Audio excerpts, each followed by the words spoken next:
Hello, here's the news at this hour from Tstv. I'm MAKINDE. Here are some major headlines.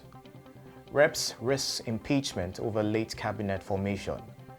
MAKINDE promises to eliminate violence against women, girl child. Ivorian opposition leader D calls for dialogue. Flying Eagles on brink of exit after Ghana loss. The news in detail.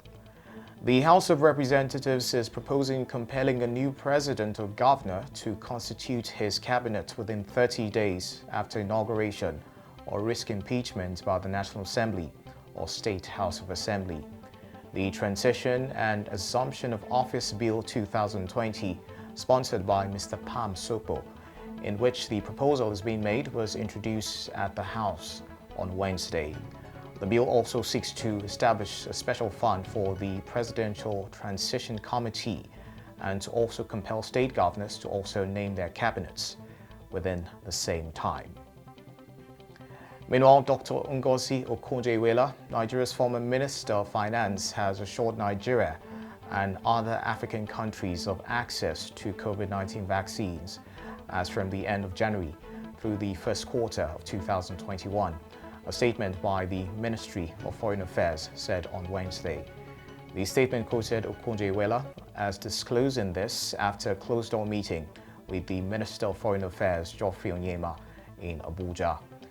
Okonjo-Iweala is currently the African Union Special Envoy on mobilizing international economic support for the continental fight against COVID-19 and Nigeria's candidate for the office of the Director General of the World Trade Organization.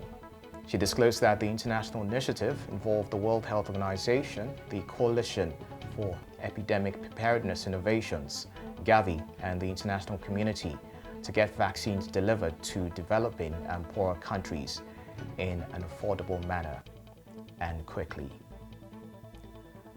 Oyo State Governor Engineer Seyi Makinde on Wednesday said the state is poised to eliminate all forms of violence against women and the girl child and ensure the safety of lives in the state.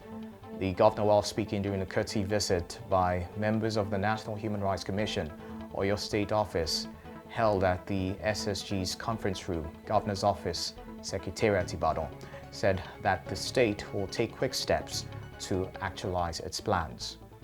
Governor Makinde, who was represented by the Chief of Staff, Chief B.C. Ilaka, equally commended the human rights community for submitting a communique on the elimination of violence against women and the girl child. The Umbrella Association of Persons with Disabilities in Oyo State, the Joint National Association of Persons with Disabilities, has dissociated itself from the protests carried out against the state government on Monday. It was reported how some persons with disabilities besieged the state secretariat to protest what they call exclusion from the Oyo Teachers Recruitment Exercise done by the Teaching Service Commission TESCOM. Rising from a meeting which took place in Ibadan yesterday, leaders of the major disability groups that make up the umbrella body from all zones of the state condemned the manner in which those they called unpopular group registered their protests. They described the protests as unfortunate and embarrassing as they were not informed or carried along by the protesters.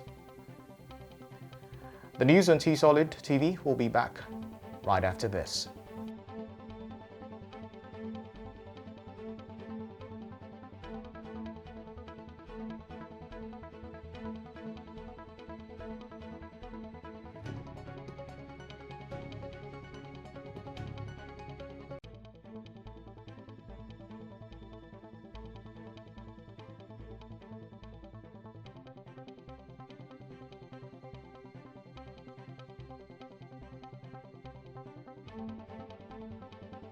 Welcome back, and now to some foreign stories. Ivory Coast's opposition leader and former president Henry Konan D has called for inclusive dialogue with the government after a disputed election.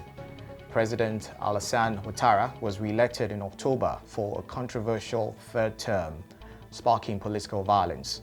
He is scheduled to be sworn in later this week. The opposition-led leader said the proposed talks must be supervised by credible international organizations like the UN. He also called for the release of all people who were arrested in protests held before and after the elections.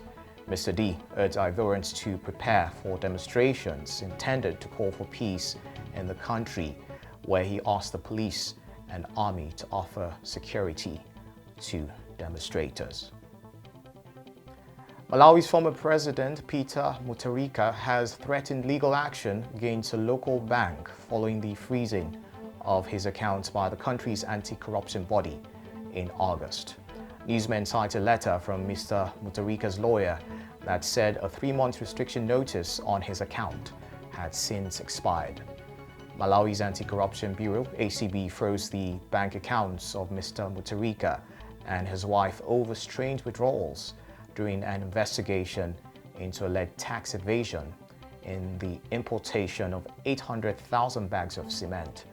The alleged tax evasion offences were committed in 2018 and 2019 when Mr. Mutharika was still in power.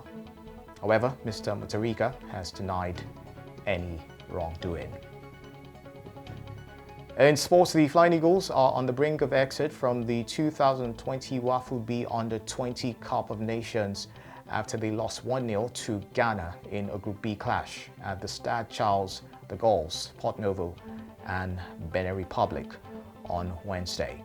Ladamboso's side needed an outright win to advance into the semi-finals, but a brilliant free kick from Precious Boa in the 82nd minute sealed a nervy win for the Black Satellites in the West African Derby.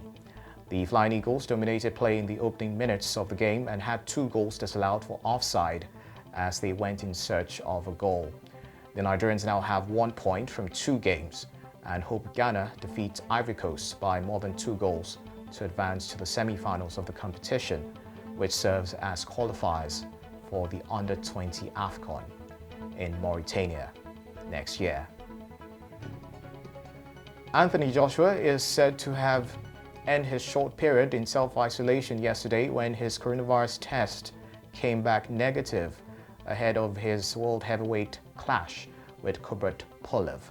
The 31-year-old entered Matchroom's biosecure bubble in London on Tuesday and had to stay in his room for the night before being given the all-clear. Once Joshua's test results were confirmed, the WBA, WBO, IBF and IBO belt holder made his way to the gym to carry on preparations for Saturday's bout at Wembley's SSE Arena. However, Joshua is to face Kubrat Pulev in a mandatory title defense this Saturday. With that, we've come to the end of the news. A recap of the headlines. Reps risks impeachment over late cabinet formation. Makinde promises to eliminate violence against women, girl child. Ivorian opposition leader D calls for dialogue. Flying Eagles on brink of exit after Ghana loss.